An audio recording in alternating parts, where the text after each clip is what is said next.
right, and welcome back to the Golf Dudes podcast. Doing something different this week. It's basketball season. I love basketball. You all love basketball. So I figured let's get a basketball star on for a little while and talk some hoops and golf.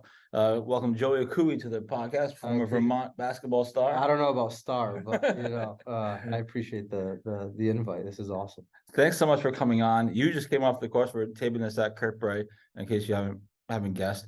But you just came off the course. How did it go out there? A beautiful October day. Yeah, it was awesome.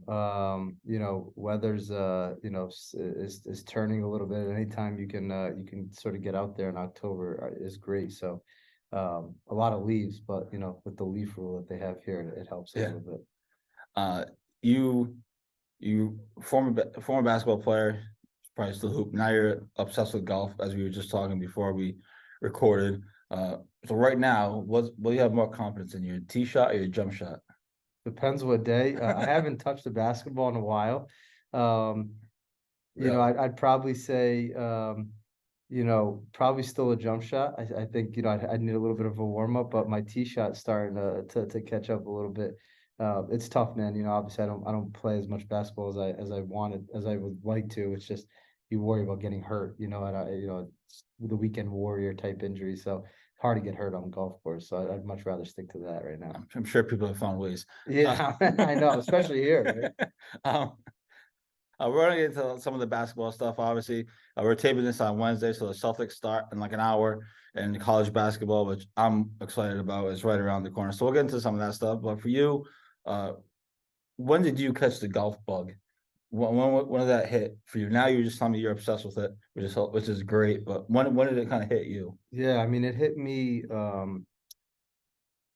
probably like towards the end of my overseas career when I was, say 2017, 2018, is when I started to really get into it. A lot of my friends were playing it, and we'd get out and we'd mess around. But once I started playing, it was like, all right, I'm tired of messing around, and I get frustrated. I want to start to get better.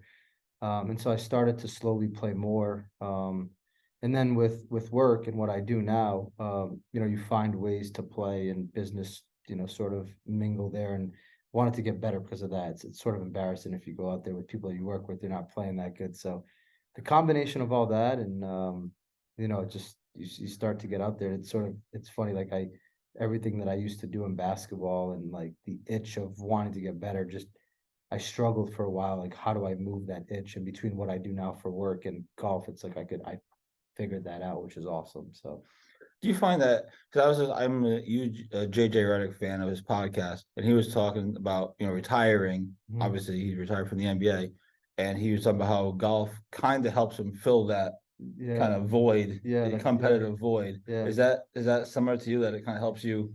Yeah, first off, huge JJ Redick fan. Love Old Man and the Three. Like, that's what I mean. Great podcast. Absolutely. I think it does.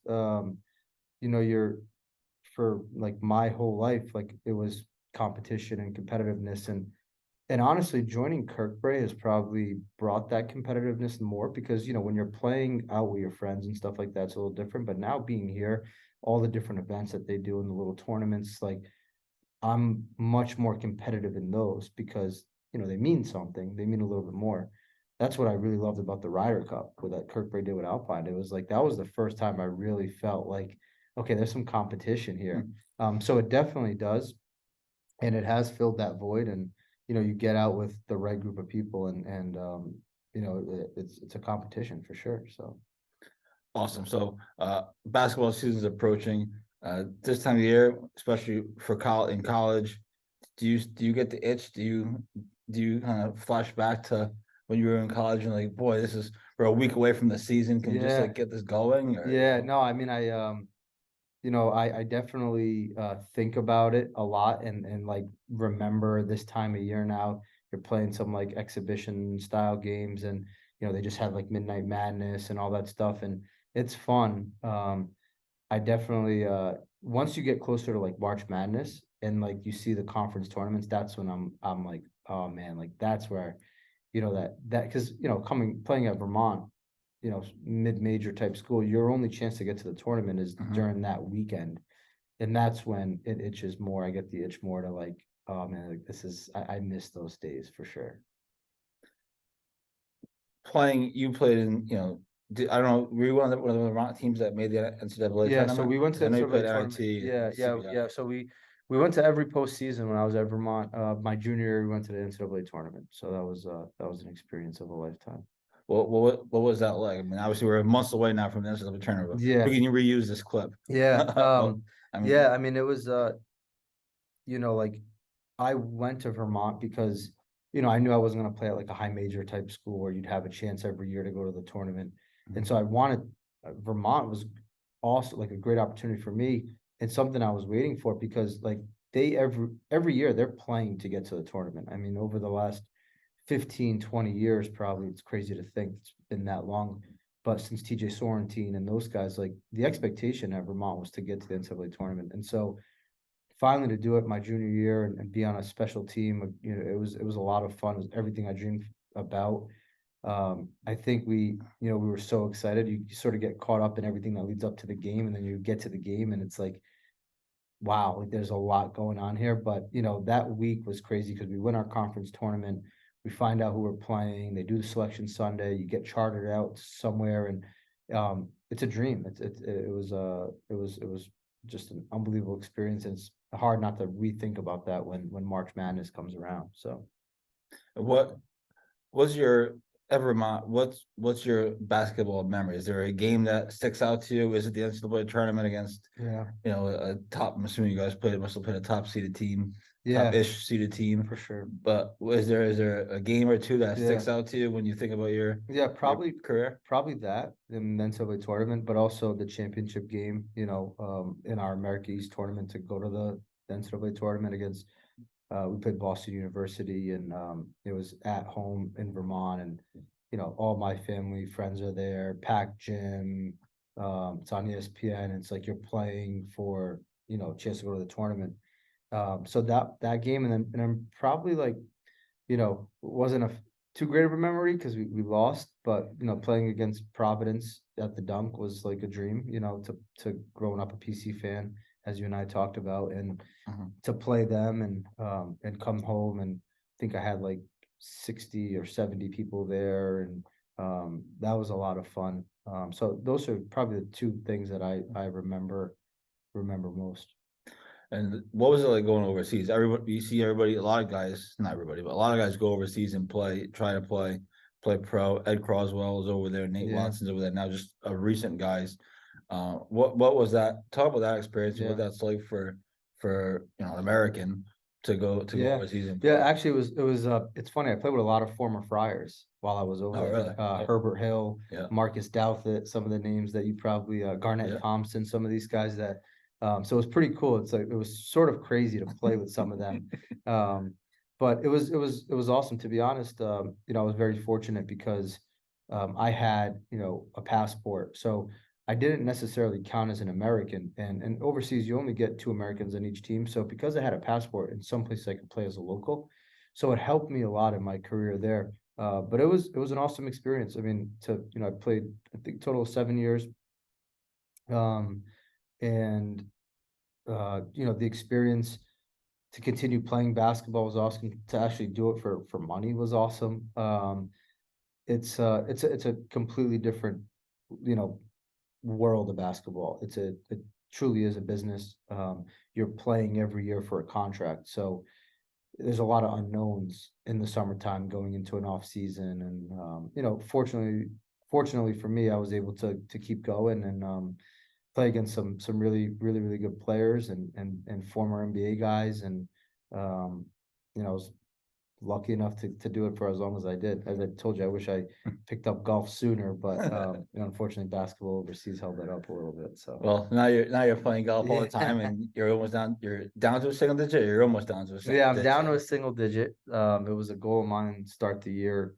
Joining a place like Kirkbride and having the resources here with, you know, uh, first off, a lot of really good players here. Mhm. But the practice facility and I play a lot more on the weekends, in terms of golf, but on the weekdays, being able to come here, 5, 6 o'clock and chip and do some of these things, like that's what's helped me personally. And my family loves it here. My daughters obviously and my wife enjoy the pool, and so it's made it easy. And that's what's helped me come down is you're able to come out here and chip, play a few holes, and enjoy the facility. So Yeah, obviously Cabaret is a great place. I'm biased, but I've been yeah, here for a while. But yeah, it's a great place, and I stink, but I enjoy the camaraderie of yeah. the camaraderie of Some the sport. great guys here, that's Yeah, for sure. So absolutely. I want to get into some analysis. Basketball season's here.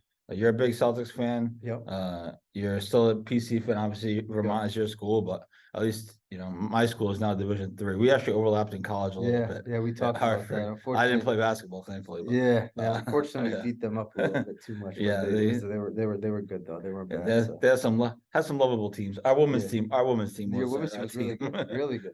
Our women's team was our team, and I always Yeah. root for the Connecticut Sun a little bit because of Jen Rosati. Mm-hmm. Jen Rosati is the president. Yep. I believe she's still the president of the Yep. Connecticut Sun, so I always root for them, just for her. Yeah. But yeah, our women's team was our bread and butter. That got me Yeah. to the NCAA tournament at Duke one year. My senior year, we charted down with the team. Oh wow, that's To awesome. NCAA tournament, Oh wow. Cameron Indoor Yeah, Stadium. that's one thing So I wish that we was pretty played cool. Duke to play in Cameron, because that looks like the 2 years after I graduated Vermont, they played at Duke, and that looked like like an experience to be able to go Yeah. down there.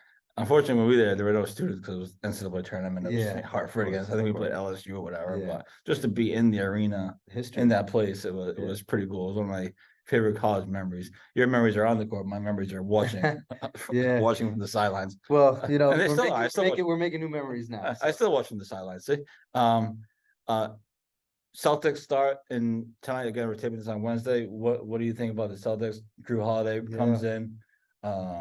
Obviously Tatum and Brown it should lead them, but Yeah, different team, much different team, right? I mean, when you look at them, you bring in somebody like Porzingis, really spaces the floor. They'll be exciting to watch. I was worried for a while. You lose somebody like Marcus Smart and the toughness that he brings, but then they figure out a way to get Drew Holiday, and it's, in my opinion, a little bit of an upgrade. I think I think more on the offensive side. I think he's an upgrade compared to Marcus Smart. So it'll be interesting to see how they work. The other thing is, like, you see somebody like Peyton Pritchard probably need to play more and step up, and signs a new contract, and so they'll be interesting. But you got Tatum and Brown, man. I mean, probably arguably the best duo in the NBA right now. So a lot of expectations on them. The East got better, right, with the Bucks signing Damian Lillard, and so the Knicks should be decent. Yeah, the Knicks will be good. I mean, there's some talks now with Joel Embiid and what happens there, so could be some moving parts, but I'm excited, man. I think the Celtics are going to be, I think they'll be better, and they obviously had to make a lot of offseason moves after the way the year ended. So excited to see what that looks like. But the NBA is so weird, man. Like, the regular season, all stuff, like, doesn't really matter, and then the playoffs come around, and then it's like, you get an acquisition here or there, and the game changes, and so, like, the Celtics have always been really good throughout the regular season, but the postseason is where it matters. That's why I love the college basketball game more. But I'm a bigger college basketball fan than I am an NBA fan. Obviously, I still like the NBA. I'm similar to you, where I watch certain players. Like, I'm really excited for Chris Dunn. Yep. He got the guaranteed contract in Utah. Jazz, my buddy JJ is a big Utah Jazz fan. He thinks that Chris has a chance to start this year. Yeah, I mean, so I'm really excited for him. I might get the NBA. Was it NBA package, whatever it's called, League Pass. Your League Pass, just to watch his games. But I watch all his press conferences on YouTube. Because I covered him when he was at PC, so he's like kind of my favorite. I say he's my favorite NBA player. But everyone's like, how can that be? But that's, I mean, he got back into the NBA and had a great finish to last year. Amazing finish to last year. Well, he was killing it in the G League. And then he finally got. I'm watching his G League games, not every game, but a lot of them. And I'm like, okay, when is this guy somebody's gonna give this guy a shot? Yeah. But it's just so hard to make. Like anything else in the pros, it's so hard to make it. And finally, Utah gave him a shot, and he killed it for them. And now he killed it in the preseason. I watched a few of his clips. So it's great to see him get a full year guaranteed contract at Utah. Hopefully, he starts. They're obviously rebuilding, but you know, start somewhere. Yep. And college game, we just had Big East Media Day. All my media friends were down there at the Garden. PC picked seventh. You're a little disappointed. I thought they were gonna get fifth or sixth. Sixth was like the furthest Yeah. side.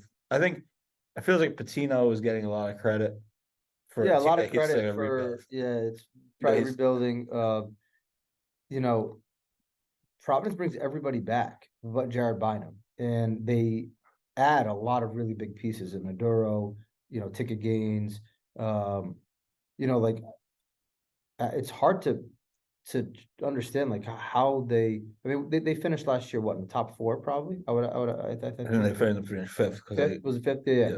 So like they should have been in that probably 3 to 5 range in my opinion.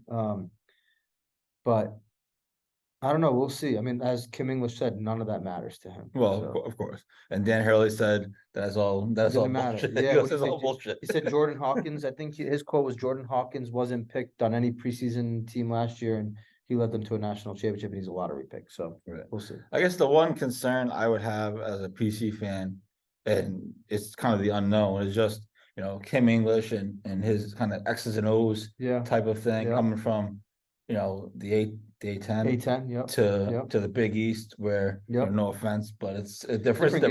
different. Yeah, different game. So that'd be the one concern I have, and maybe that's what kind of. But what he said But yesterday, he also has all the players. yeah, he has great talent. But what he said yesterday too is their focus is on defense. His quote was like, "Defense travels well in the suitcase," which I love, because he's got that doesn't matter what level it's at, right? Like if it's in the A10 or in the Big East or wherever it is, like that's his philosophy, his mentality, and he's got pieces. I mean, you look at like Devin Carter, somebody like that who's tenacious on the defensive end.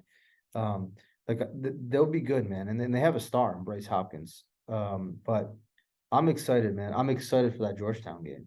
That's what I'm 27. excited for most. That's gonna be wild. That's gonna be wild. I'm excited. I mean, I'm excited for November 6th against Columbia. Yeah. I mean, But I but understand what that you're saying. game I get what is you're gonna saying. be. I mean, that's gonna be. Unfortunately, it's at noontime. Yeah, well, they moved it because they didn't want people to be too wired for Yeah, the well, 6 o'clock the start. It's not gonna PC be- students are gonna. It's not gonna be It's not gonna hit either. that. Yeah, it's gonna be probably that might be the most anticipated college basketball game of around here in a long time. For sure. It was interesting. People say, what, you know, people talking about how crazy that game is going to be. Years and years ago, I went to the game where Rick Pitino returned for the first time in Louisville, and I thought that was crazy at the time. This is going to be like double that. Yeah, I mean, it's gonna be bigger than a URI game for sure. In my opinion, I mean, it's just gonna be. There are people that are waiting for this. So. Oh yeah, tickets are going to be sold out. The cheapest ticket now was like $500. Yeah. I mean, to get in the door. In the door, So yeah, it'll be exciting. It'll be exciting. What do you think about just in general the college basketball scene with the NIL now? Obviously, it's a lot different than when you played it, when I covered, you know, Hartford for all intents and purposes. But what are your thoughts on the whole scene now? Yeah, I mean, you could have made some money. I mean, it's funny, like the Vermont guys now, they, obviously there's a huge difference in, of course, of course, Bryce Hopkins is made, but some of the Vermont guys are making some money, and there's a lot of local sponsorships up there and local places, and they utilize them well. And but when you look at like the larger landscape and some of the bigger schools, it's interesting, man. I mean, I don't know the details, but I know like Bryce Hopkins and Devin Carter were waiting to see what their packages looked like, even like a Jaden Pierre. Because it's now coming down to how much money can I make, and you're seeing people leaving. I mean, what's the center from Creighton? Calabro? No, the other guy, like the 6'8", I'm blanking on his name, but he leaves because he's in a great spot at Creighton. They're really good. He leaves because he can make more money. Pooh Alexander too, I think his name is. Posh Alexander leaves because he can make more money somewhere else. It's like, it's I think it's a Butler. Butler. He's within the conference, right? So it essentially, it essentially becomes like it becomes free agency like in the NBA every year, because it's where can I go make more money, and as a player, like, not that I was at that level, but yeah, I support that, they should make money because the NCAA is making a lot of money. But there's got to be a balance where you're not seeing like people leave at the end of the year because of, other opportunities, and like they essentially almost don't have to sit out sometimes. So Right, depending on their circumstances. Correct.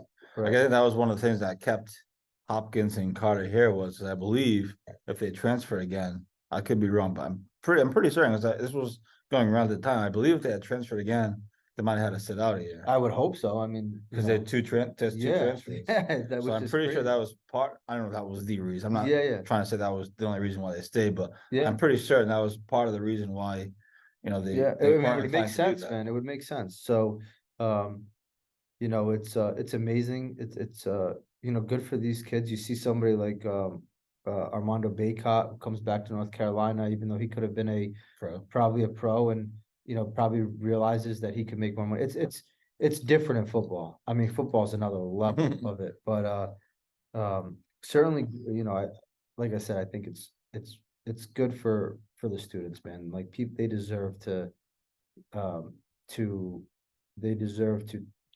reap the benefits of their name, image, and like whatever what does L stand for, and NIL. Like that's like they deserve to take advantage of that the way the schools are. So yeah, it's going to be a fascinating basketball season, both in the NBA and obviously in college. Again, you're a bigger college fan than NBA, and I'm a bigger college fan than NBA as well, although obviously I like the NBA. So it should be a fascinating year. But listen, thank you so much for joining me. Thank you for really appreciate it. And good luck the rest of this. Hopefully you got a few more rounds in. Yeah, I don't know. It's maybe like they're punching the greens here soon, so we'll be just pitting the simulator in the off season. So yeah, there's plenty of indoor simulator places around. We just did a big story about that last week on GolfNewsRI. So Joey, thank you so much. I really appreciate it. Thank you for having me, man. Appreciate it. That's Joey Accaoui, from former Vermont basketball star, now turned golfer. Obsessed golfer. Not star just yet. Not star, but soon to be. My goal is to beat Mike Hamilton. So that's a lofty goal. But he has to give you like 10 shots, probably. No, he's got to give me 20. If he's watching this, I get 20 shots. Man. 20 shots. All right. We'll send this clip to him and see what happens. Thanks so much. Appreciate it. We'll be right back on the Golf News podcast.